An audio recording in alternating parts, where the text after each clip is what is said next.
Unasp e atualmente eu estou cursando mestrado na Unicamp.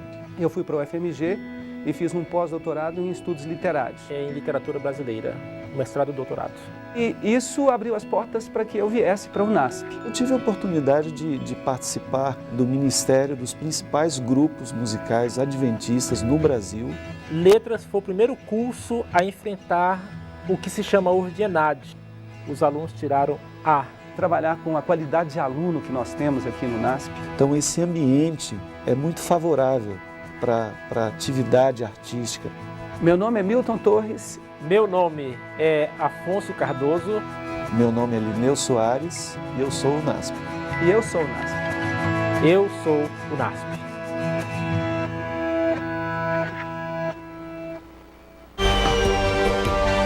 A seguir, você assiste Jornal NT Sul. Participe de nossa programação. Acesse novotempo.com/NT Sul. No site, acesse o link Você Repórter. Preencha com seus dados e envie sua sugestão de reportagem ou pergunta para os nossos comentaristas. novotempo.com/NT Sul.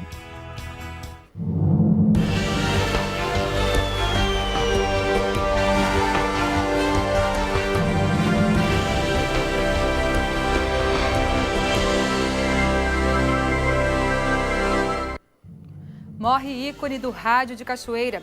José Schneider Silva foi enterrado ontem. Secretaria Estadual da Agricultura começa a aplicar multa para criadores de cavalos que não apresentarem exame atualizado de anemia dos animais.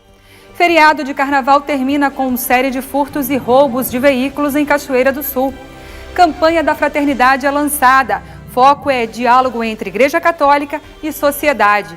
Hoje é quinta-feira, 19 de fevereiro. O NT Sul começa agora.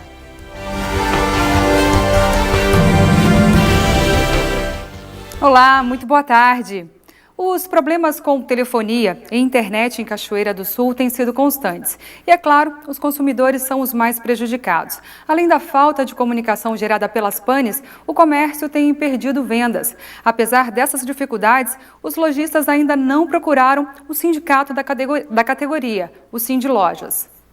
Os lojistas, pelo que me disseste agora há pouco, não estão ainda mobilizados ou usando a entidade devidamente para defender os seus direitos ou para levantar a questão. Vai ser colocado ainda em pauta esse assunto?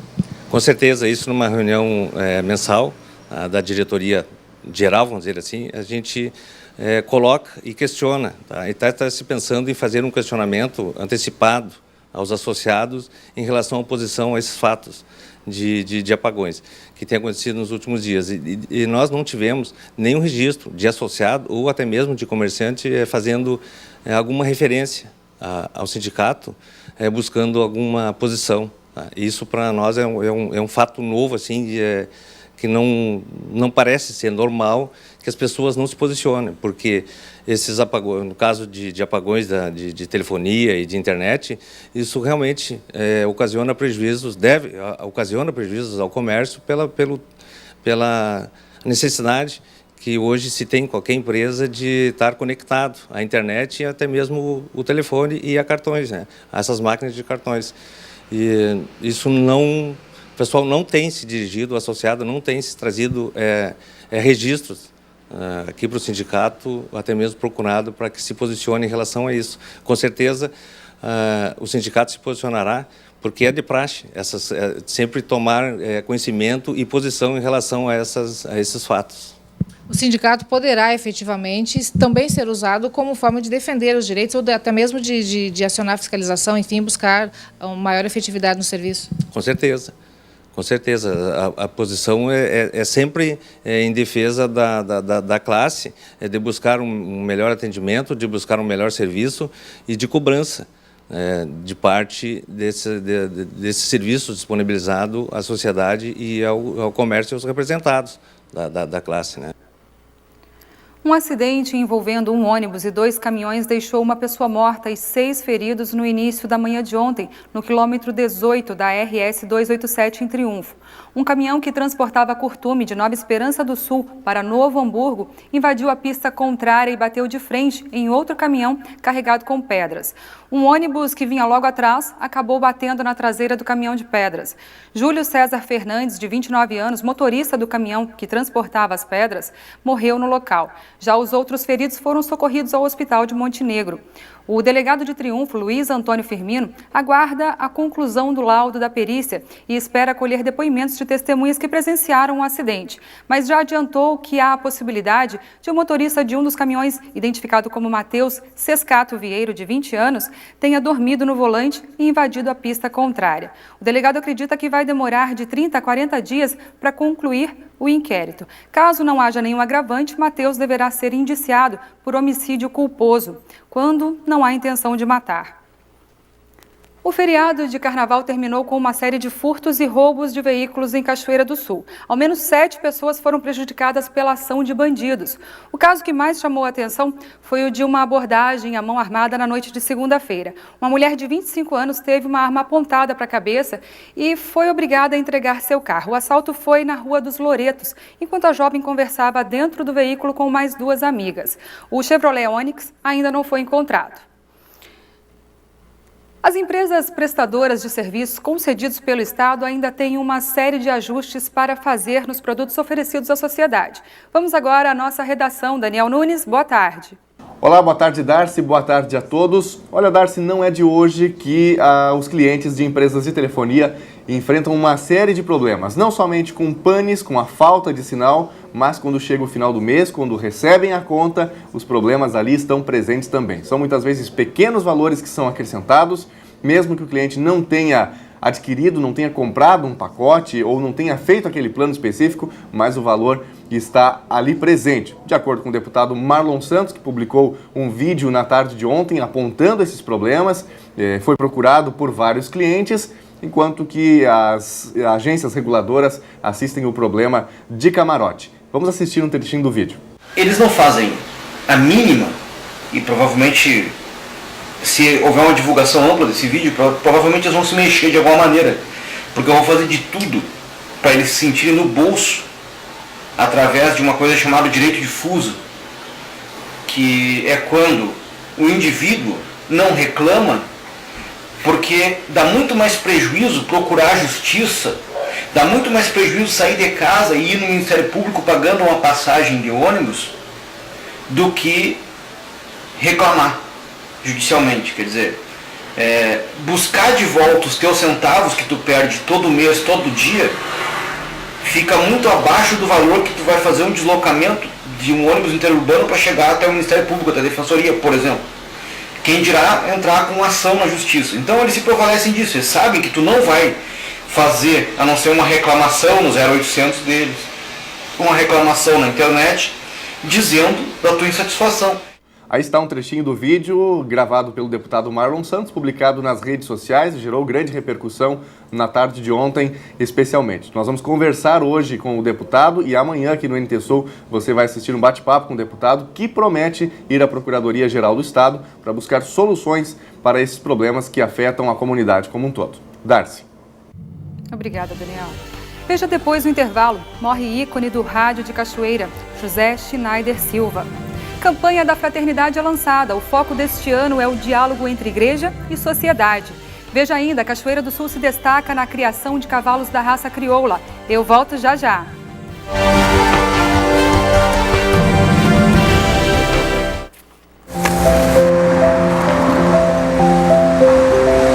Bom dia, meu anjo. O que você vai levar hoje? Meu anjinho, dá um beijo na vida. Vai dar tudo certo, viu, meu anjo?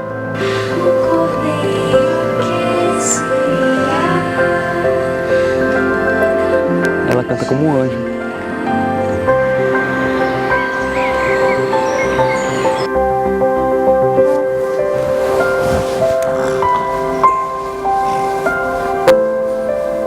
Boa noite, meu anjinho.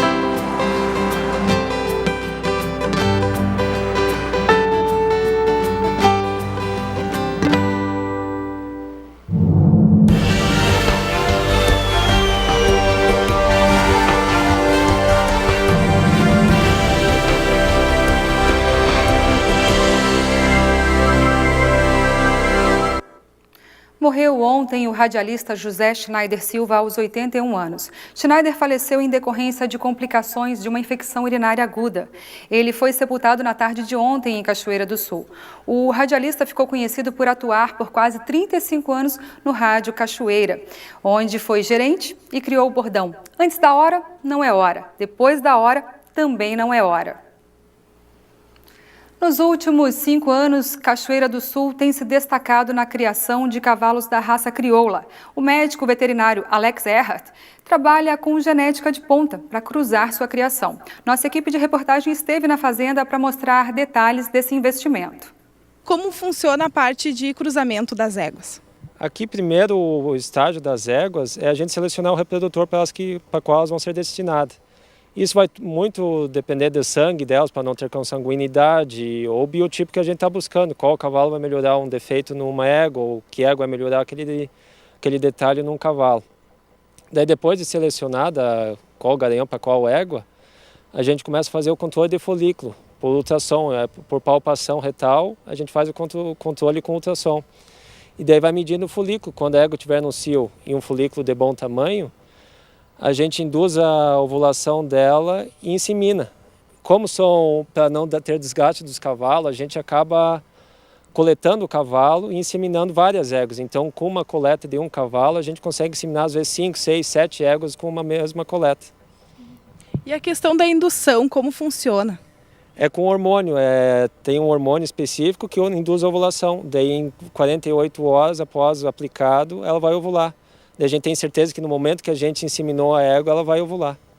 E a coleta do cavalo é feita como? A gente leva uma égua em cio para dar um estímulo para ele e é utilizada uma vagina artificial, que dali a gente coleta o sêmen e faz uma diluição que até vai aumentar a vida útil desse sêmen dentro do útero da égua. Vai melhorar a qualidade do sêmen. E essa coleta que é feita, ela é capaz de inseminar quantas éguas? Depende da quantidade de sêmen que ele vai dar, mas em média pelo menos 5 éguas tu consegue inseminar com uma coleta. Pelo menos nesses cavalos aqui, que é muito específico por cavalo. Tem cavalos que dão mais sêmen, tem outros cavalos que dão menos. Os nossos aqui estão dando em média para 5, 6 éguas cada coleta. E os cavalos hoje, dessas crias aqui que estão aqui ao fundo na mangueira, são de qual cavalo?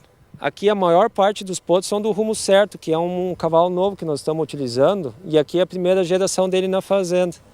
E já deu muita boa expectativa, que vai ser muito parelha, muito padronizado, que é uma coisa que a gente busca. E uns potros muito bonitos. A questão de padrão, então, são questão de medida, o que, Alex? É as linhas. Cada criador tem o seu sonho de cavalo, qual o cavalo que quer produzir. Daí tentamos chegar nisso aí. Eu, por exemplo, gosto de cavalos grandes, de cavalos compridos, fortes, que sejam dóceis, que possam seguir para qualquer prova que o comprador quiser ter depois. E eu tenho uma predominância bem grande de égua agachada, então eu acabo tendo bastante engateado. Pelagem é uma coisa muito pessoal, o pessoal gosta bastante de Picasso, que é o cavalo preto com as patas brancas, eles gostam de colorados, que são os vermelhos. Então, são as duas pelagens que mais tem, ou os bragados, os pintados, os manchados, esses cavalos também têm bastante procura. E as éguas que estão aqui na mangueira, faz quanto tempo que elas estão na fase de reprodução? Aqui tem éguas que entraram na reprodução esse ano, são potrancas novas, que nem tem algumas aqui atrás. E tem algumas éguas que já estão há vários anos, tem éguas aqui de 20 anos, 25 anos de idade, que estão há mais de 15 anos já reproduzindo.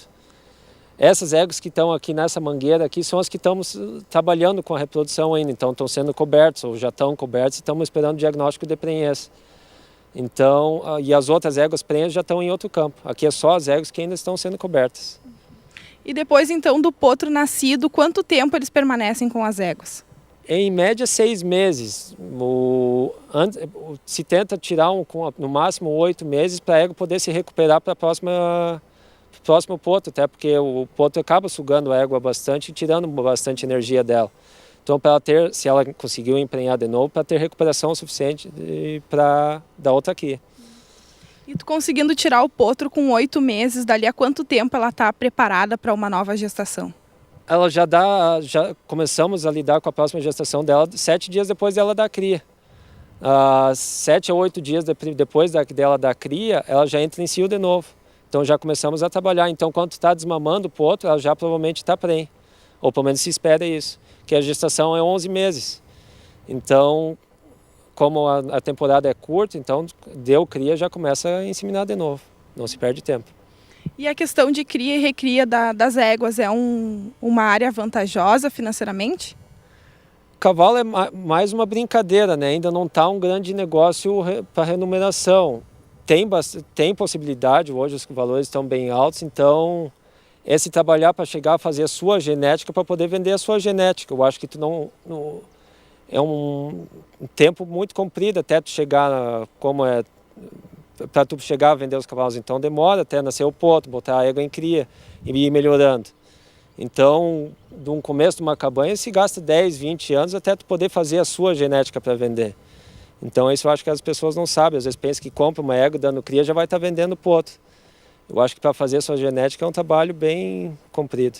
E tu tá há quanto tempo no ramo então? Nós já estamos criando há 15 anos, então acho que eu estou quase chegando na genética que eu quero para poder vender a minha genética mesmo, não só a genética que eu comprei e estou revendendo. Sim. Hoje então tu tá com os teus principais animais de genética de qual fazenda? Hoje então os dois principais garanhões são da cabanha Campana e da cabanha Calabasas. São filhos de cavalos que foram grandes campeões e eles próprios foram premiados. O Rumo Certo foi 3 vezes para o freio.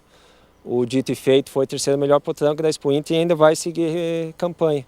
Então são 2 cavalos que eu acho que vão ser bem promissor para fazer a minha genética aqui na fazenda. Dentro de quanto tempo então tu quer ter um animal com a genética aqui da Fazenda Miramonte?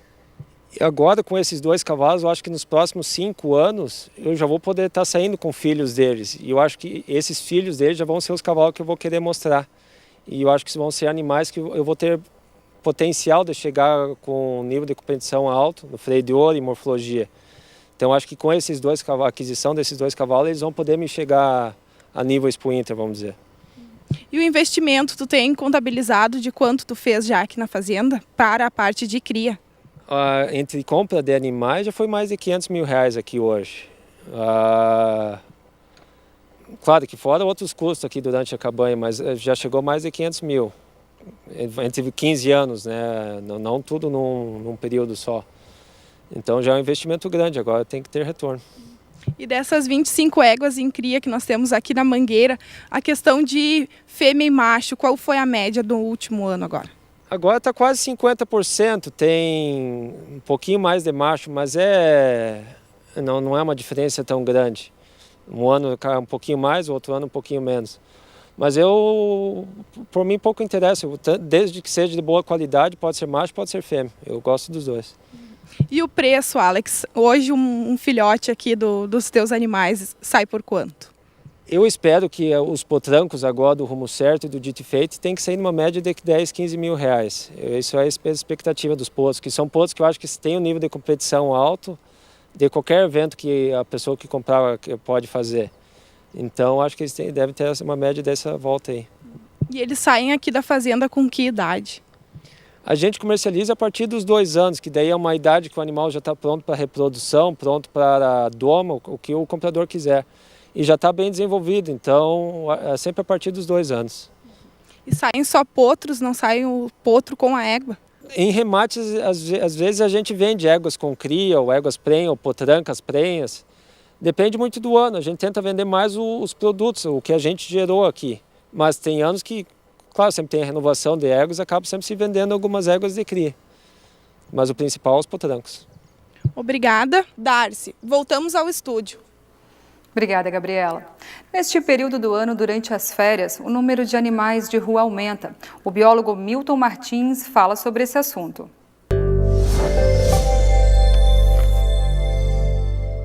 Olá, pessoal! Hoje venho aqui fazer uma reflexão com você. O que você hoje fez pelo seu animalzinho de estimação, seja ele um cão ou um gato? Que ação hoje você realizou pelos animais abandonados de rua? Neste momento, em algum lugar, algum animal está precisando da sua ajuda, pela situação de abandono, maus tratos ou muitas outras delinquências que agora aqui não cabem citar. Época de férias, final e início de ano, época também de crimes. E em muitos casos, os abandonos se perpetuam pela cidade. gente que sai de férias ou até mesmo muda de endereço, né? E deixa para trás, sem qualquer pudor, seres que têm sentimentos. Foi aprovada em novembro de 2014, recentemente, né, a nova Lei Municipal de Proteção Animal, que acaba sendo agora mais um instrumento de gestão que inclui a obrigação legal do município de manter um local, um abrigo temporário, né, para esses cães, gatos, assim como punir aqueles considerados agressores. Essa lei também traz uma série de regramentos novos, como penalizações para crimes que serão calculados em URMs. Pela nova lei, envenenar o animal, veja bem, isso acontece muito aqui em Cachoeira, pode levar, além das sanções civis e criminais por esse crime, a punição de multa de mais de R$1.000 por animal. Olha só, abandonar, deixar para trás, em qualquer circunstância, pode custar uma multa aí, para essa pessoa, né, R$600, uma multa de R$600.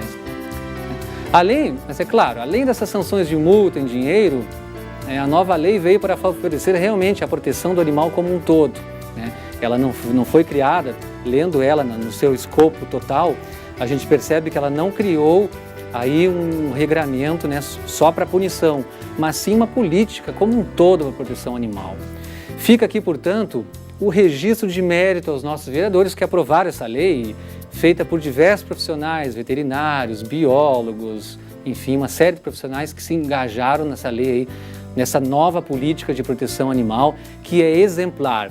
O Rio Grande do Sul, por exemplo, aqui no Rio Grande do Sul, poucos municípios têm uma lei como essa, né?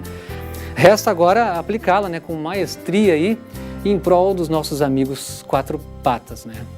Agora também fica aqui um desafio para que cada um de nós faça a diferença, adote a ideia da proteção animal, não é muito complicado não, né? Faça você mesmo, vamos nos engajar nessa luta, né? Em vez de comprar um animal, veja se pode adotar um. É claro, existem muitos disponíveis para doação também, né? Procure uma entidade protetora e mãos à obra, faça a sua parte, vamos lá, né? Então, se não quiseres ou puder adotar, ajude doando medicamentos ou material de limpeza, como água sanitária, detergente, sabão, que são sempre muito bem-vindos, né, por essas entidades.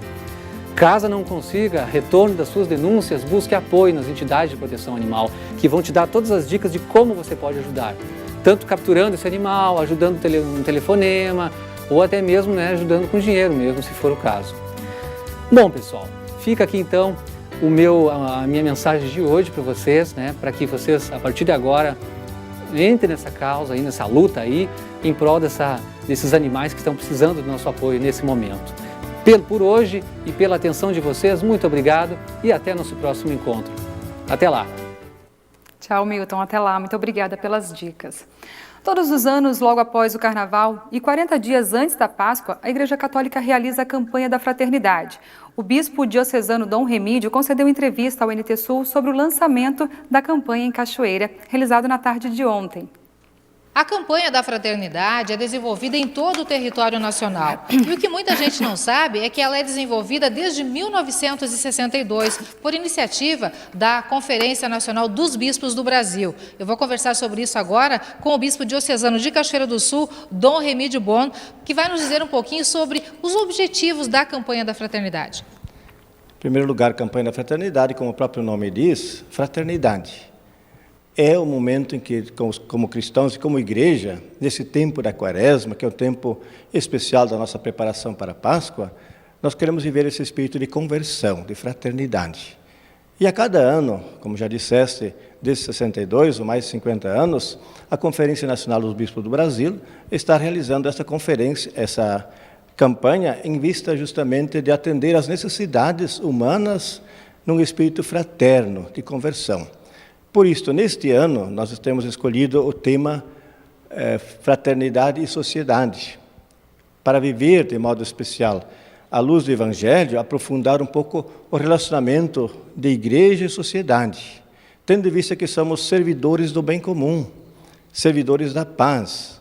Então, nós precisamos trabalhar juntos, pensar juntos, rezar juntos, fazer a nossa conversão em vista desta missão de trabalharmos e construirmos juntos uma sociedade mais fraterna, mais cheia de paz e de solidariedade. De que forma são selecionados os temas anuais da campanha? A cada ano se seleciona o tema e o lema, especialmente relacionado a um aspecto que é marcante na sociedade. Vejam que neste ano escolhemos a Igreja e Sociedade porque estamos celebrando os 50 anos da conclusão do Concílio Ecumênico Vaticano II, que terminou em 65. E dois documentos assim fundamentais que querem ser estudados e reestudados é sobre o tema Lumen Gentium, que trata sobre a Igreja em si, o que é a Igreja, qual é a missão da Igreja, e o outro é Gaudium et Spes, é um documento que se refere justamente ao relacionamento da Igreja com o mundo, com a sociedade, porque as angústias, as alegrias, as tristezas que as pessoas sentem faz parte também de todos nós como discípulos missionários do Senhor. Então todos devemos ter esses mesmos sentimentos de vivenciar alegrias, angústias e tristezas, ou as esperanças também. Por isso o documento é justamente Gaudium et Spes, alegria e esperança. Nesses 40 dias de campanha, de que maneira é tratado o tema junto à comunidade? Nós iniciamos, como ontem, no lançamento, com a imposição das cinzas, lembrando o nosso gesto de conversão à Quaresma, ou seja, de sentir que somos pessoas humanas, frágeis, transitórias, mas que necessitamos da graça de Deus. Por isto, nesse tempo, nós celebramos, nós rezamos, e dentro desse espírito também de reflexão sobre a nossa integração para sermos servidores da sociedade, servidores da construção de um mundo melhor. Bom, existem várias formas. Existe, em primeiro lugar, aquelas celebrações, orações. Existem os grupos de família que vão refletir, rezar sobre o mesmo tema. Existem encontros nas escolas, onde existe o encontro com debates, reflexões, estudos sobre o tema, ver que nós podemos concluir também para o bem, porque normalmente nós temos, primeiro nós refletimos, rezamos, mas também olhamos concretamente o que nós podemos fazer. Então, é um tema que nós vamos estudar, mas ao mesmo tempo vamos encontrar soluções ou então, enfim, conclusões de ação efetiva, seja no mundo da sociedade, junto com o poder político da comunidade, na prefeitura, com as diversas instâncias, na educação, enfim, com todos os setores da sociedade e também com as outras religiões, porque a campanha da fraternidade não fica restrita apenas à igreja, mas ela envolve a todos nós. Somos pessoas humanas que participamos deste mundo e que precisamos ter este mundo sempre mais bonito, mais unido, mais cheio de paz e comunhão. Há uma preocupação neste período de que a campanha da fraternidade, o tema, não fique restringido apenas à teoria, que ela tenha também a parte prática, é isso? Sem dúvida, este é o grande objetivo, né? A gente vai refletir junto, vai dialogar junto, vai encontrar formas porque o cristão, diríamos o católico, o evangélico, é uma pessoa humana que participa da sociedade. Ele não está se separando da sociedade, mas está integrado, está inserido na própria comunidade. Por isso deve levar ações concretas em vista da justiça social, em vista da acolhida a todos os irmãos, especialmente os mais sofredores, mais necessitados, seja aos idosos, seja às crianças, seja aos doentes, enfim, onde todos possam sentir-se parte dessa sociedade de uma forma muito participativa, muito efetiva. Então, questões concretas nós temos que ver e as pessoas vão ajudar também para que encontremos soluções às dificuldades que encontramos em nossos problemas. Dom Remídio, eu gostaria de dar uma palavra final sua ao nosso telespectador sobre a campanha da Fraternidade 2015. Bem, eu gostaria assim de convidar a todos para participarem desta campanha. Ou seja, onde nós vivemos, em primeiro lugar, um espírito fraterno, de acolhida, de irmãos, e juntos nos demos as mãos para solucionar as diversas dificuldades que nós encontramos em nosso mundo, em nosso meio. Talvez a partir da nossa família, das dificuldades em superar as dificuldades da violência ou das drogas, das dificuldades em vencer, quem sabe, os problemas de saúde, de educação. Enfim, nós queremos dar-nos as mãos para juntos colaborarmos para o bem nosso e o bem de cada um de nossos irmãos e irmãs, onde todos nós verdadeiramente possamos nos sentir irmãos e irmãs em Jesus Cristo. Esse é o sentido verdadeiro da campanha. É uma conversão pessoal e também comunitária em vista do bem comum e da paz para com todos. Obrigada, Dom Remídio, pela sua participação no NT Sul. Darcy, voltamos com você no estúdio. Veja depois do intervalo. Secretaria Estadual da Agricultura passa a aplicar multa para criadores de cavalos que não apresentarem o exame atualizado de anemia dos animais. Veja ainda no Divirta-se de hoje, dica de roteiro turístico imperdível de Santa Catarina. Eu volto já já.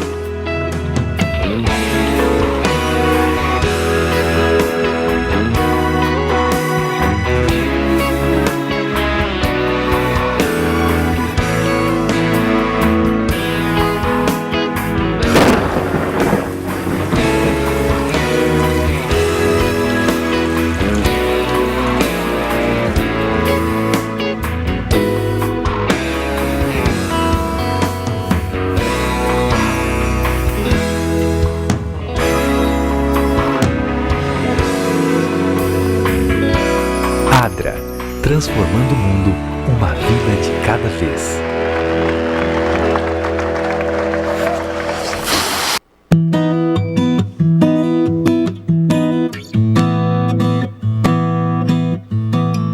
Cachorros te ajudam com exercícios físicos.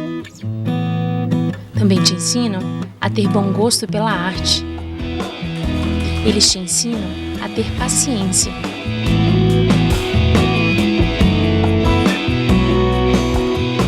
Cachorros também te ensinam a amar.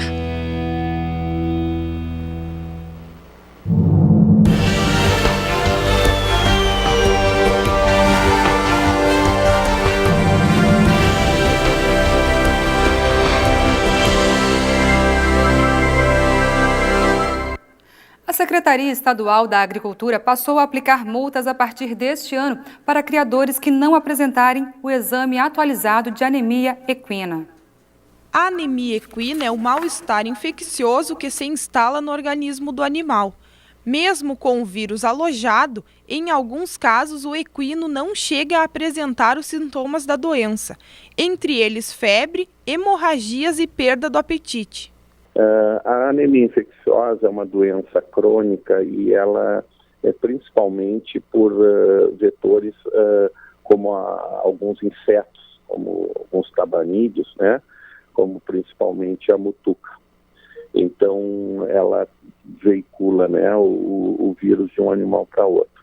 A apresentação do resultado do exame deve ser feita pelo produtor no momento da retirada da guia de trânsito animal na inspetoria veterinária que os animais estão registrados. Existe uma legislação bastante antiga, que já tem mais de 20 anos, que determina que toda espécie animal para transitar, ela precisa de um documento que se chama Guia de Trânsito Animal. Para a emissão da GTA, para equinos, se exige o exame de anemia infecciosa equina. Então, a pessoa tem que estar com o exame válido para que ela possa buscar essa guia de trânsito. Para o criador de cavalos crioulos, a exigência do Estado é fundamental. Se todos os animais tiverem um resultado negativo no exame de anemia, não há riscos de disseminação da doença. Seguimos fazendo como era antes, que todos os animais que saem da propriedade têm anemia, tem exame de anemia e tem GTA. Porque qualquer evento que a gente vai como credenciador, exposição, sempre foi exigido. Questiona o criador quanto ao local de coleta do sangue das éguas e cavalos para realizar o exame de anemia. Hoje é feito numa clínica em Santa Maria, também sempre foi feito em Santa Maria ou Porto Alegre. Na região aqui de Cachoeira são os locais mais próximos. O exame hoje está na volta de uns R$50 por animal. Só quando vão sair daqui. Qualquer animal que vai sair da propriedade é feito. Os outros animais que ficam dentro da propriedade não tem necessidade. A multa para quem transgredir a norma prevista na Lei de Defesa Sanitária Animal pode ultrapassar os R$2.000 por equino. Quando a pessoa é pega no trânsito, né, sem a guia de trânsito animal e sem o exame, ou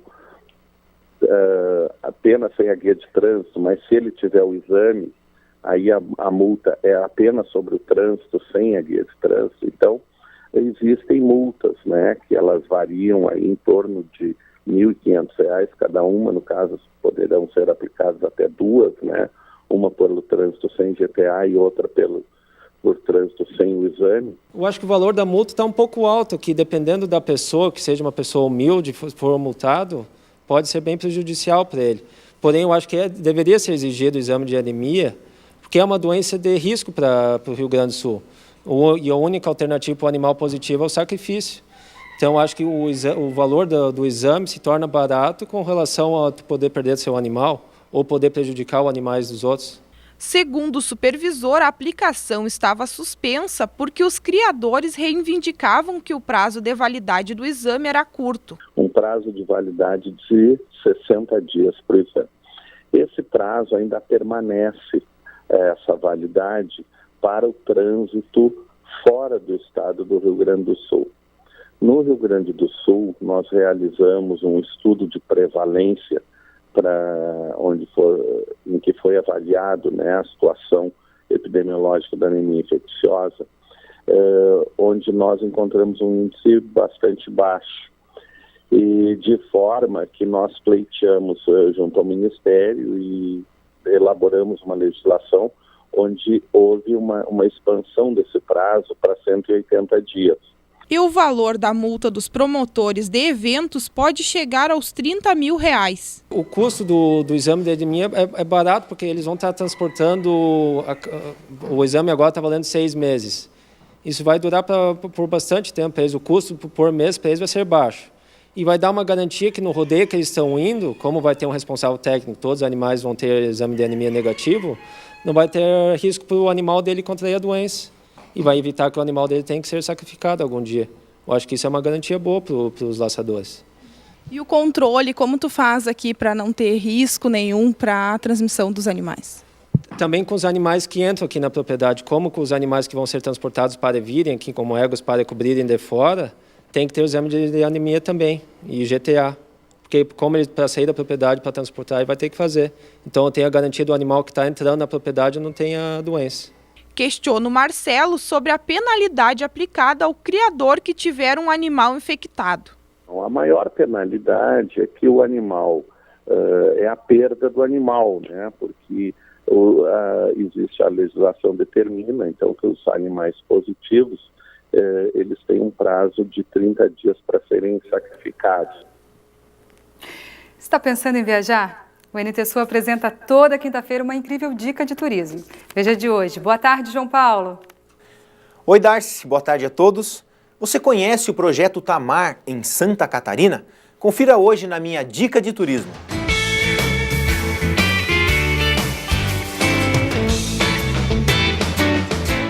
O projeto Tamar foi criado em 1980 e protege cerca de 1.100 quilômetros de praias, através de 23 bases de pesquisas mantidas em áreas de alimentação, desova, crescimento e descanso de tartarugas marinhas.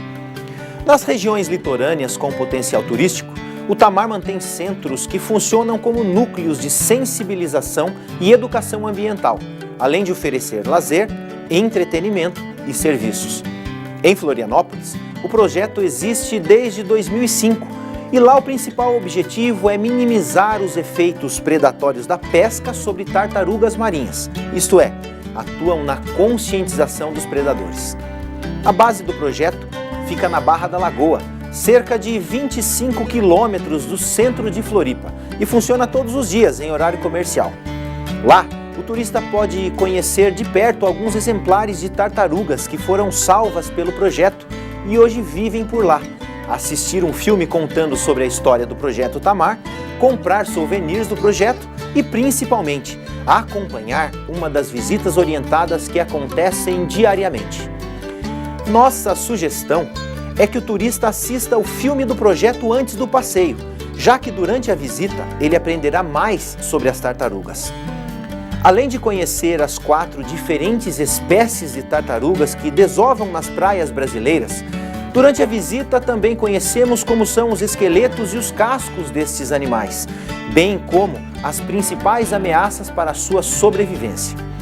O centro de visitantes fica na rua Professor Ademir Francisco, sem número, Barra da Lagoa, Santa Catarina. Funciona em horário comercial e tem cerca de 3 visitas guiadas por dia. Os ingressos custam R$ 10 e R$ 5 para estudantes. Crianças até 12 anos e pessoas acima de 60 anos não pagam. Bom, Darcy, essa é minha dica de turismo de hoje. Nos encontramos na semana que vem. Um ótimo final de semana. Conheça as belezas naturais do Sul e divirta-se. Daqui a pouquinho, saiba como montar uma equipe de alto desempenho investindo no RH. Consultor de empresas traz as dicas. E ainda vamos conversar com a promotora de educação de Santa Maria, Rosângela Rosa. Nós voltamos já.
Participe de nossa programação. Acesse novotempo.com/NTSul. No site, acesse o link Você Repórter.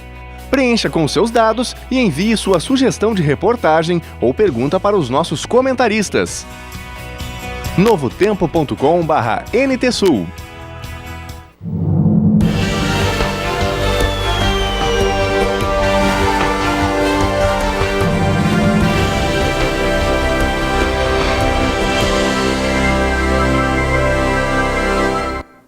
A responsabilidade da gestão escolar foi tema da palestra realizada nesta manhã, na abertura do ano letivo em Cachoeira do Sul. A atividade foi organizada pela Secretaria Municipal de Educação e contou com a presença da promotora Rosângela Correia da Rosa, da Promotoria Regional de Educação de Santa Maria.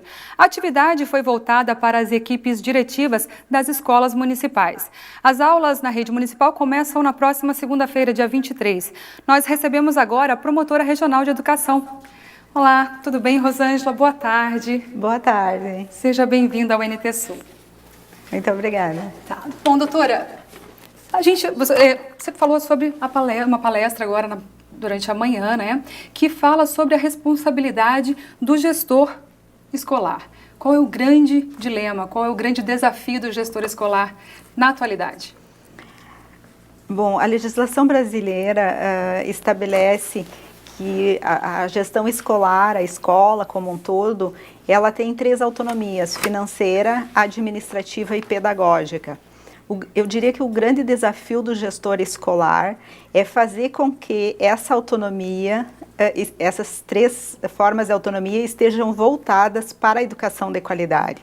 Porque a autonomia só se justifica para que a escola tenha um planejamento pedagógico diferenciado, voltado para a melhoria da aprendizagem dos alunos. Então, esse é o grande desafio da gestão. Não é dirigir a escola por dirigir, é dirigir a escola para que melhore a qualidade da educação. Com certeza. Bom, a gente sabe que a nossa legislação exige hoje que aos 6 anos uma criança esteja matriculada. A partir do ano que vem, 4 anos de idade, não é muito cedo para que uma criança esteja? Por que dessa mudança, doutora? O Brasil está se adequando a normativas internacionais, né? Outros países já têm essa exigência. Existem estudos que comprovam que o desenvolvimento intelectual, neurológico da criança é maior se ela tiver acesso à educação formal, organizada, mais cedo, né? Então, quanto mais cedo a criança entrar na escola, ela vai ter melhor acesso à universidade, acesso a melhores empregos. Existem diversas pesquisas que já estão demonstrando isso. Então, por isso o Brasil mudou a Constituição, né? É a emenda 59 de 2009, dando um prazo para que municípios e famílias se adequassem para que as crianças de 4 e 5 anos sejam inseridas na escola, mas como educação infantil, né? Pré-escola. Vai ser obrigatório, no caso? Vai ser obrigatório, já está na Constituição a obrigatoriedade, e a LDB, desde o final de 2013, colocou a obrigação dos pais de matricularem as crianças na escola a partir dos 4 anos. Na verdade, se existirem vagas, os municípios já podem notificar os pais para que façam essa matrícula. Tá, e no caso, por exemplo, como os municípios estão se adequando a essa nova regra? Bom, o Plano Nacional de Educação, ele separou o acesso à educação infantil dos 0 aos 3 anos em creche, que é o grande problema no Rio Grande do Sul e no Brasil também, e a pré-escola dos 4 e 5 anos. Nós atendemos na Promotoria Regional de Educação 44 municípios da região central, todos eles têm vagas na pré-escola, não tem problema de vagas. Algumas vezes a criança não é atendida no turno de preferência da família, mas todos têm acesso à vaga. A dificuldade permanece ainda do acesso à creche, de 0 a 3 anos. Essa nova regra também pode beneficiar pais que agora, as mães principalmente, estão cada vez mais no mercado de trabalho, cada vez mais cedo, né? E às vezes não tem com quem deixar o filho, não tem uma vaga na creche, então a partir dos 4 anos ela vai poder deixar o seu filho na pré-escola, no caso. Na pré-escola, e também o Plano Nacional de Educação estabelece que um número de vagas tem que ser em turno integral, então justamente para atender os pais trabalhadores que precisam do cuidado e da educação, né? Mas precisam ter um local seguro, adequado para atender as crianças. Tá, doutora, como que esses pais vão ser informados dessa nova regra e vocês vão desenvolver alguma campanha? Como que está esse processo? Os municípios estão realizando atividades de sensibilização através de parcerias com agentes de saúde, agentes do PIM, reuniões em escolas e também o que nós chamamos de busca ativa, que são visitas domiciliares para identificar as crianças nessa faixa etária, para que os pais sejam notificados pelo Conselho Tutelar para que procedam à matrícula. Tá, o custo, no caso da universalização, ele vai ter apoio do governo federal ou só o município que vai arcar com essa despesa? Tem retorno do Fundeb, né? Para cada criança matriculada, os municípios têm um retorno menor se for em tempo parcial e maior se for em tempo integral. Entendi. Tá, e a promotoria, no caso, como atua nesse processo todo, dessa adequação, tanto das famílias quanto do próprio município, para que haja essa nova regra seja cumprida? A nossa atuação foi programada no acompanhamento do aumento de vagas, né, que é um trabalho que o Ministério Público faz, assim como o Tribunal de Contas.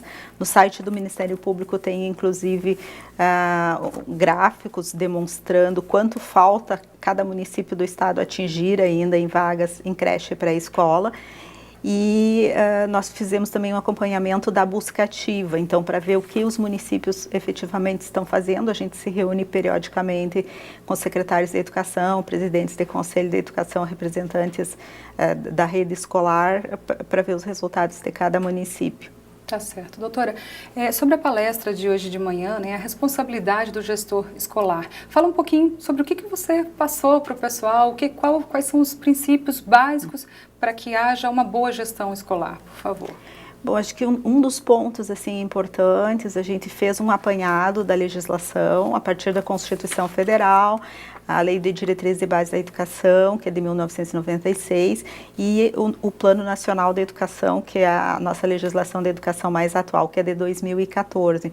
O que essas legislações traziam sobre gestão escolar e autonomia da escola?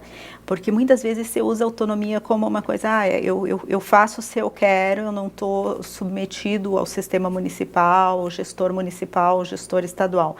E a autonomia não é isso, né? A autonomia tem limites claros na legislação e a autonomia da escola ela tem que ser usada em prol do pedagógico para que a criança possa aprender. Então, a meta da escola é a educação de qualidade. Se a escola não se voltar para melhorar seus índices de aprendizado, que são medidos, embora não sejam os únicos, né? Por exemplo, pelo IDEB, né? Nas escolas de ensino médio pelo Enem, a escola tem que se preocupar com isso e dar um resultado. A autonomia não é fazer o que quer, é observar a legislação. Então, foi muito isso que a gente trabalhou com as escolas. Tá certo, doutora. Muito obrigada pelas suas informações. Obrigada, agradecemos o espaço. Ok, obrigada. Bom, e ainda falando em gestão, para o desenvolvimento de uma equipe ou departamento, as estratégias precisam passar pelo RH. O consultor Alex Nascente traz as dicas. Confira. Boa tarde, Darcy. Boa tarde, queridos amigos que nos acompanham na tarde de hoje. Hoje nós iremos falar sobre gestão de pessoas, principalmente dentro da questão de RH estratégico. Bem, o que é o RH estratégico? Nada mais é do que um programa específico dentro de empresas onde nós trabalhamos para explorar o potencial máximo das pessoas no sentido de desenvolvê-las, no sentido delas terem uma vivência mais plena, tanto pessoal como profissionalmente. Nesse quesito, o RH estratégico divide-se em duas etapas. A primeira, que é pessoal, onde nós já trabalhamos aqui uma parte dela em cima do programa neurolinguístico, que é o desenvolvimento de PDCA, 5W2H, método SWOT das pessoas, enfim, toda uma metodologia, né, centrada para desenvolver a pessoa, o ser humano. Porque o RH, a partir dos anos 2000, passou a ser muito mais humano, muito mais humanizado, um pouco diferente do que era o RH anteriormente, que não era estratégico, né, com Taylor, com Ford, que foram grandes pensadores, mas não eram muito humanizados, ok?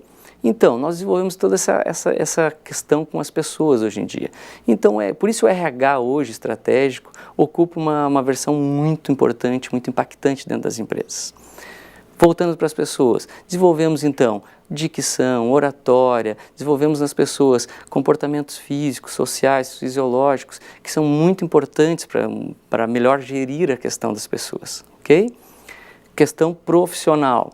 Bem, a questão profissional dentro das empresas gera-se em questões de resultados, em cima de resultados, do bem viver com os demais colegas, ou seja, em sociedade, né, corporativa, as questões de meritocracia, os resultados, né, as métricas. Então, nós temos essas duas vertentes de trabalho muito bem definidas dentro do RH estratégico.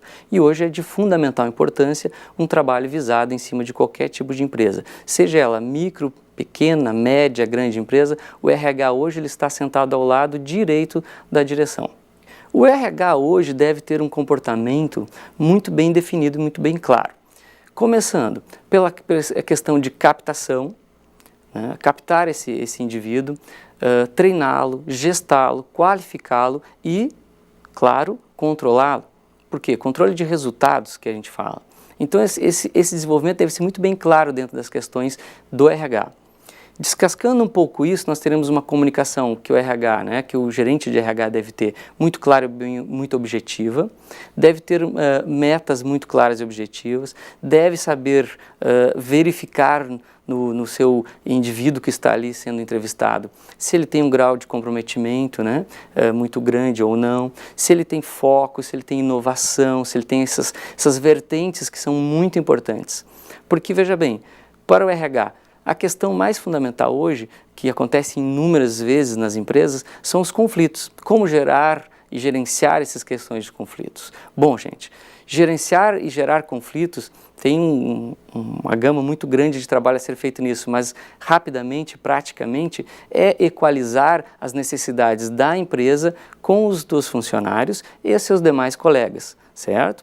Uma grande coisa que eu falo é que assim, a gente acaba motivando muito, trabalhando muito a motivação das pessoas dentro do RH. Mas tanto o gerente de RH como o próprio indivíduo que está entrando dentro dessa empresa deve procurar se equalizar dentro do norte da empresa, para onde a empresa quer ir, a visão sistêmica dessa empresa e, muito importante, lembrar uma coisa que eu diria que seria uma dica, uma das primeiras dicas. Veja bem, é automotivação o nome e por ser auto vem de dentro, interno. Então você tem que se automotivar. Nem sempre a sua empresa, seu chefe, seu diretor vai conseguir te motivar todos os dias, então você tem que se automotivar. Esse é uma dica muito importante. Bem, como você, entrevistado, deve se comportar mediante uma entrevista de emprego?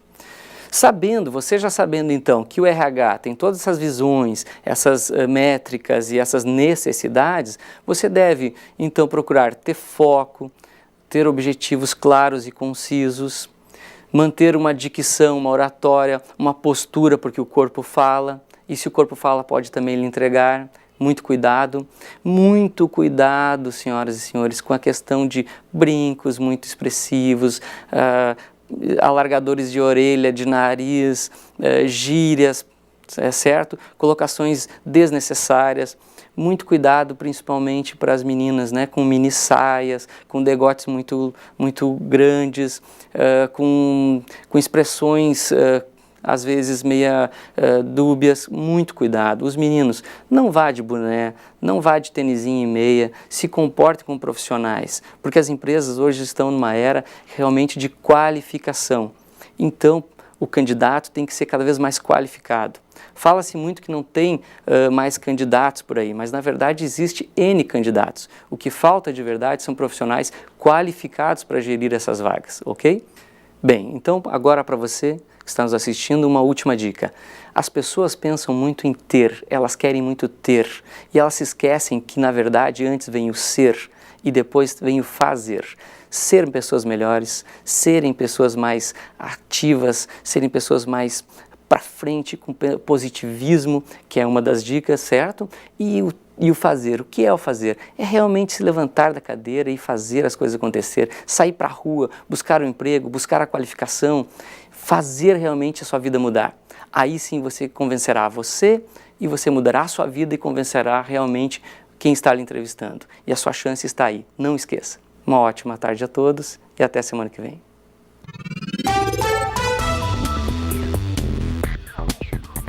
O dia começou nublado em Cachoeira do Sul com temperatura amena. Para esta quinta-feira, a previsão de pancadas de chuva. À noite, o tempo deve ficar um pouco mais aberto. Na parte da manhã, a cidade registrou temperatura mínima de 21 graus. A máxima deve chegar aos 30. Para amanhã de sexta-feira, a previsão de sol com muitas nuvens durante o dia. Períodos de nublado com chuva a qualquer hora. Mínima de 22 graus e máxima de 29. No sábado, o tempo segue a tendência de sexta. Sol com muitas nuvens durante o dia, períodos de nublado com chuva a qualquer hora. Mínima de 19 graus e máxima de 26. E vamos agora ao mapa para ver como fica o clima em todo o estado gaúcho nesta quinta-feira.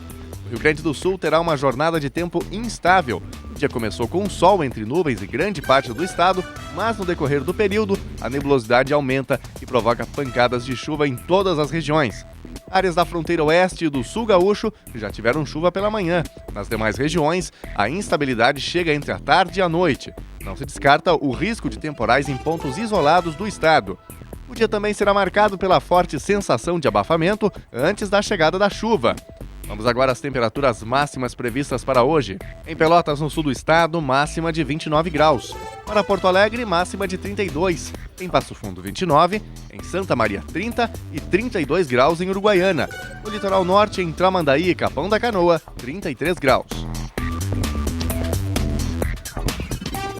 Tá certo, obrigada, João.